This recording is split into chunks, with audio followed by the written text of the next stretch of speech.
Mourners continue to flock to the Mabuza residence to pay their respects.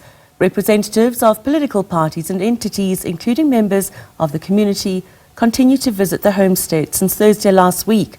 64-year-old Mabuza died last week after a short illness.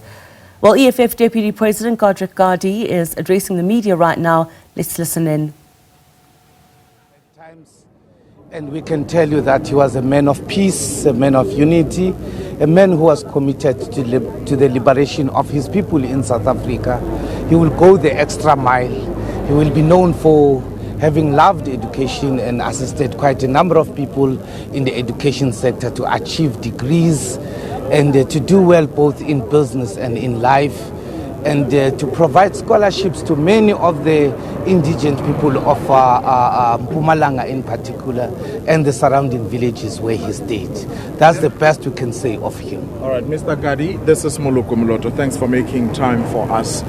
I just want to digress for a moment. There's a young woman who has taken to social media accusing you in your capacity as an attorney of sexually harassing her, saying that you essentially approached her, promising to represent her free or pro bono, and things changed. Can you clear the air there, because the matter certainly is doing the rounds on social media? I'm sure that in your journalism 101 you have been taught to have an appreciation of an occasion, a sense of occasion, some decorum and discipline, and I'm very much aware that you know that this is not a place to ask such questions. We are here for what we are here for, and we don't have to be distracted by such questions. Will you then provide an opportunity at least to field these questions, because you are a leader of a government, of a party that is in a parliament representing some people of South Africa? Surely you do not want to wish this away, or are you saying we shouldn't be asking these questions altogether? This is not the place and space and time to ask those questions. We are here for a purpose, and we are here to pay our special condolences to the family and the people of South Africa. And we must appreciate that the EFF is here. We are together with the family and the nation in mourning a soldier of our liberation movement, a man who lived his life serving his people. I just want to jump in there. In the memory then of Didi Mabuza, he would have been concerned about the state of his own organization, but crime in the country.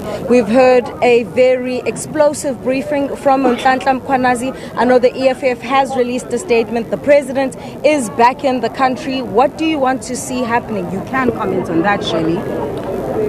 We have issued a statement as the economic freedom fighters. We have said quite a number of times about the state of affairs of the security services of the Republic, and we look forward to engagement with this matter in Parliament and elsewhere, and the President in particular during question times in Parliament and during engagements and debates in the National Parliament. And when that time comes, we'll surely deal with that matter.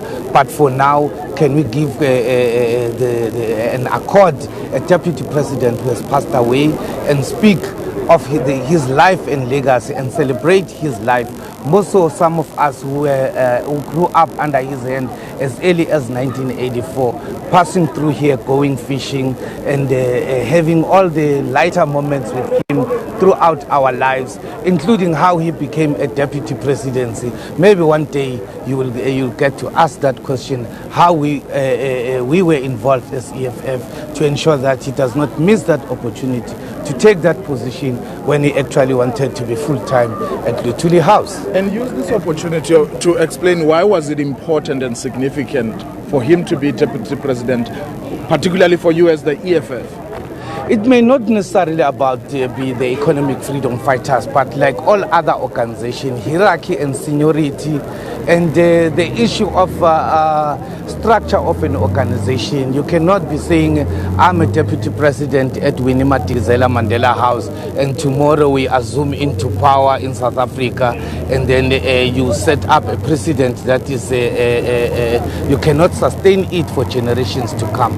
Posterity will judge us. He had to be a deputy president.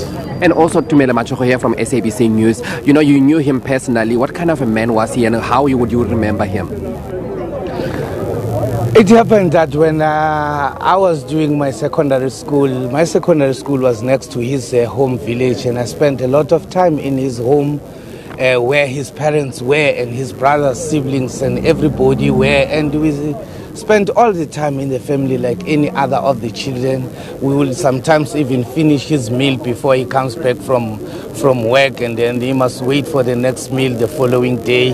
That's the life we have lived with him, and we learned the struggle songs together with him when there was still NUSA and when there was still student congresses in the 80s, and we did everything we could do with him, in particular the 1985 International Youth Year, wherein we were graveling road, building parks, together with him and his colleagues who were senior to us, and we learned a lot from them, including how to switch on to Radio Freedom.